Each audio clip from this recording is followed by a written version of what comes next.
ओम श्री सद्गुरुवे नमः। ओम नमो भगवते वासुदेवाय। अथ पंचविशो अध्याय। देवहूति का प्रश्न तथा भगवान कपिल द्वारा भक्ति योग की महिमा का वर्णन।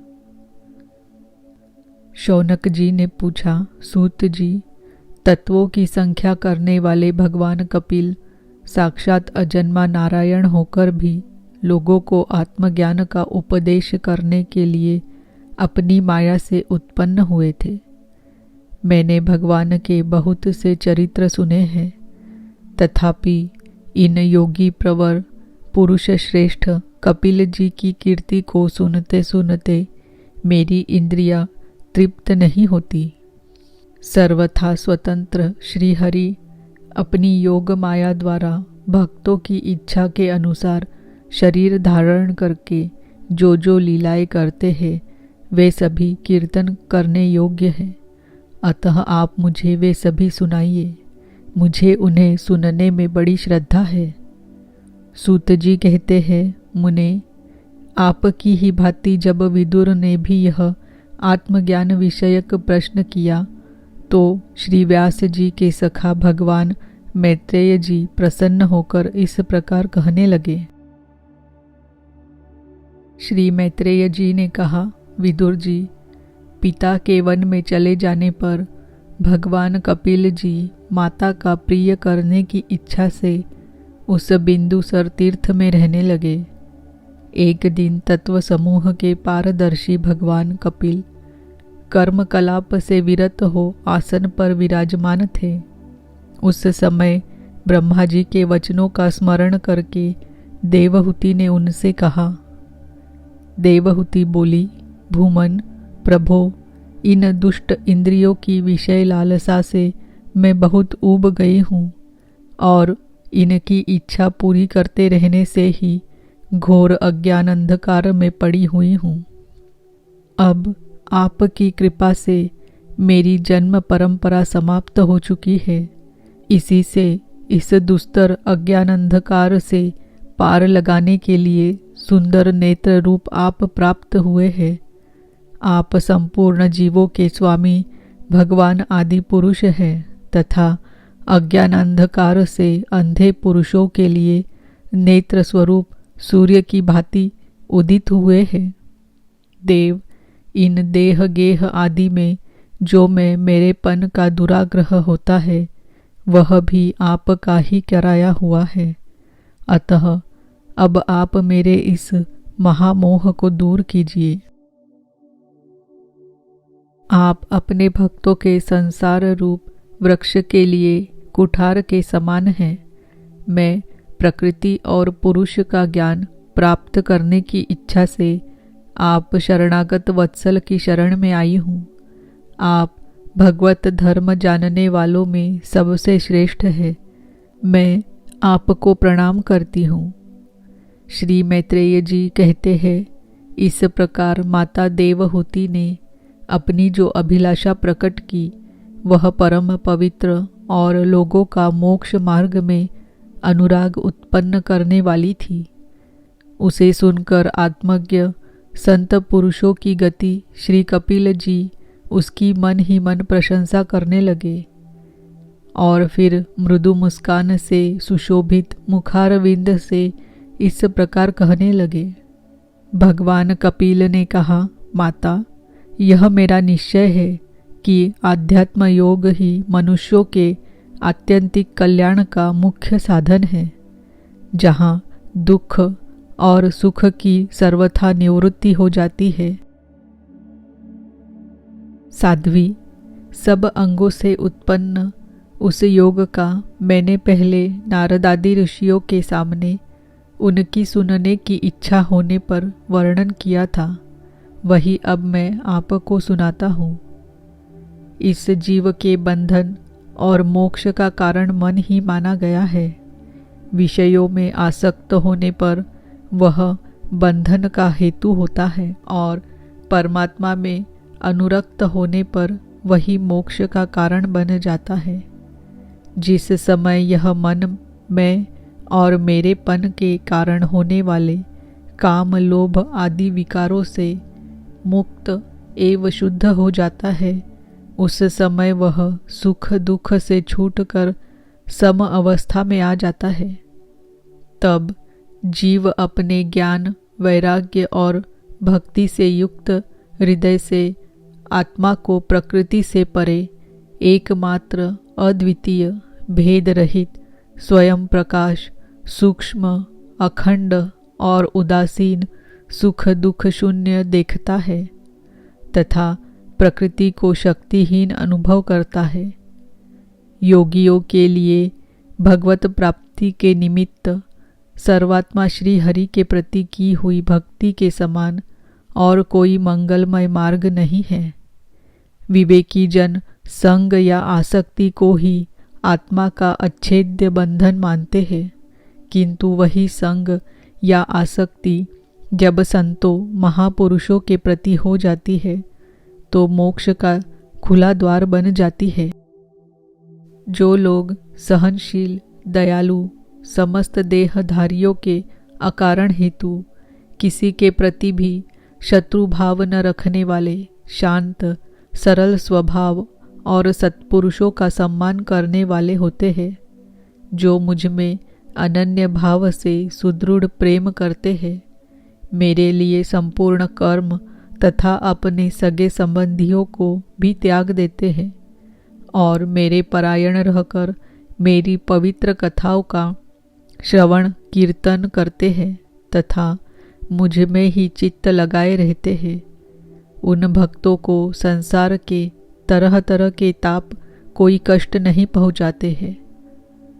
साध्वी, ऐसे ऐसे सर्वसंग परित्यागी महापुरुष ही साधु होते हैं। तुम्हें उन्हीं के संग की इच्छा करनी चाहिए, क्योंकि वे आसक्ति से उत्पन्न सभी दोषों को हर लेने वाले हैं।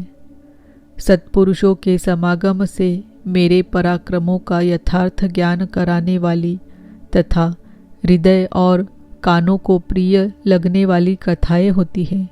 उनका सेवन करने से शीघ्र ही मोक्ष मार्ग में श्रद्धा, प्रेम और भक्ति का क्रमशः विकास होगा। फिर मेरी सृष्टि आदि लीलाओं का चिंतन करने से प्राप्त हुई भक्ति के द्वारा लौकिक एवं पारलौकिक सुखों में वैराग्य हो जाने पर मनुष्य सावधानतापूर्वक योग के भक्ति प्रधान सरल उपायों से समाहित होकर मनोनिग्रह के लिए यत्न करेगा। इस प्रकार प्रकृति के गुणों से उत्पन्न हुए शब्दादि विषयों का त्याग करने से, वैराग्य युक्त ज्ञान से, योग से और मेरे प्रति की हुई सुदृढ़ भक्ति से मनुष्य मुझ अपने अंतरात्मा को इस देह में ही प्राप्त कर लेता है। देवहूति ने कहा, भगवान, आपकी समुचित भक्ति का स्वरूप क्या है और मेरी जैसी अबलाओं के लिए कैसी भक्ति ठीक है, जिससे कि मैं सहज में ही आपके निर्वाण पद को प्राप्त कर सकूं। निर्वाण स्वरूप प्रभो, जिसके द्वारा तत्व ज्ञान होता है और जो लक्ष्य को बेधने वाले बाण के समान भगवान की प्राप्ति कराने वाला है, वह आपका कहा हुआ योग कैसा है और उसके कितने अंग हैं? हरे, यह सब आप मुझे इस प्रकार समझाइए जिससे कि आपकी कृपा से मैं मंदमती स्त्री जाति भी इस दुर्बोध विषय को सुगमता से समझ सकूं। श्री मैत्रेय जी कहते हैं, विदुर जी, जिसके शरीर से उन्होंने स्वयं जन्म लिया था, उस अपनी माता का ऐसा अभिप्राय जानकर कपिल जी के हृदय में स्नेह उमड़ आया और उन्होंने प्रकृति आदि तत्वों का निरूपण करने वाले शास्त्र का, जिसे सांख्य कहते हैं, उपदेश किया। साथ ही भक्ति विस्तार एवं योग का भी वर्णन किया।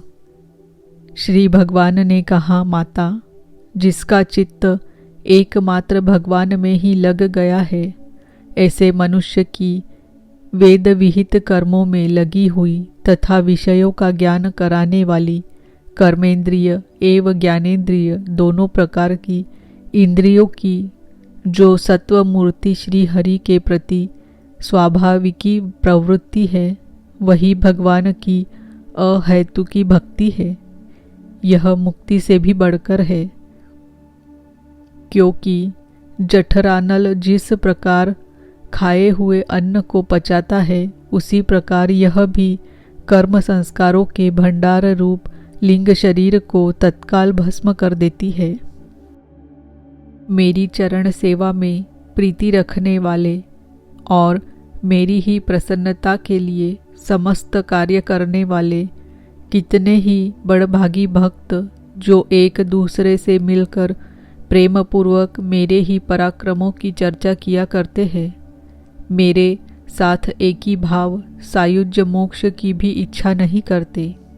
माँ, वे साधुजन अरुण नयन एवं मनोहर मुखारविंद से युक्त मेरे परम सुंदर और वरदायक दिव्य रूपों की झांकी करते हैं और उनके साथ सप्रेम संभाषण भी करते हैं, जिसके लिए बड़े बड़े तपस्वी भी लालायित रहते हैं।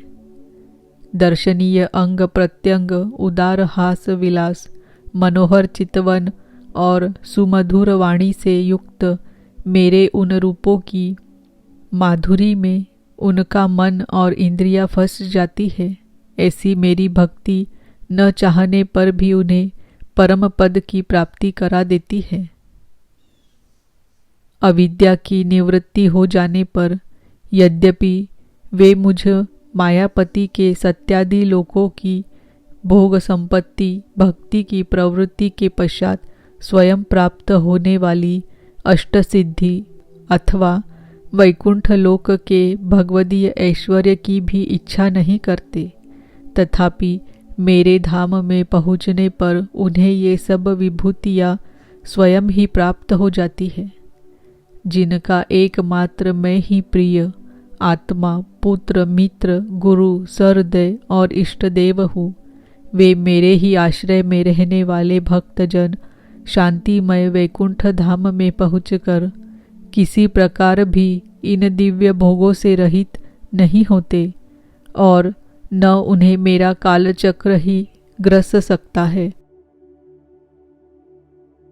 माताजी, जो लोग इहलोक, परलोक और इन दोनों लोकों में साथ जाने वाले वासनामय लिंग देह को तथा शरीर से संबंध रखने वाले जो धन, पशु एवं गृह आदि पदार्थ है, उन सब को और अनन्य संग्रहों को भी छोड़कर अनन्य भक्ति से सब प्रकार मेरा ही भजन करते हैं, उन्हें मैं मृत्यु रूप संसार सागर से पार कर देता हूँ। मैं साक्षात भगवान हूँ, प्रकृति और पुरुष का भी प्रभु हूँ तथा समस्त प्राणियों का आत्मा हूँ। मेरे सिवा और किसी का आश्रय लेने से मृत्यु रूप महाभय से छुटकारा नहीं मिल सकता। मेरे भय से यह वायु चलती है, मेरे भय से सूर्य तपता है, मेरे भय से इंद्र वर्षा करता और अग्नि जलाती है, तथा मेरे ही भय से मृत्यु अपने कार्य में प्रवृत्त होता है। योगी जन ज्ञान वैराग्य युक्त भक्ति योग के द्वारा शांति प्राप्त करने के लिए मेरे निर्भय चरण कमलों का आश्रय लेते हैं। संसार में मनुष्य के लिए सबसे बड़ी कल्याण प्राप्ति यही है कि उसका चित्त तीव्र भक्ति योग के द्वारा मुझ में लगकर स्थिर हो जाए। इति श्रीमद्भागवते महापुराणे पारमहंस्यां संहितायां तृतीय स्कंधे कापिलेयोपाख्याने पंचविंशो अध्यायः। ओम नमो भगवते वासुदेवाय। ओम नमो भगवते वासुदेवाय। ओम नमो भगवते वासुदेवाय।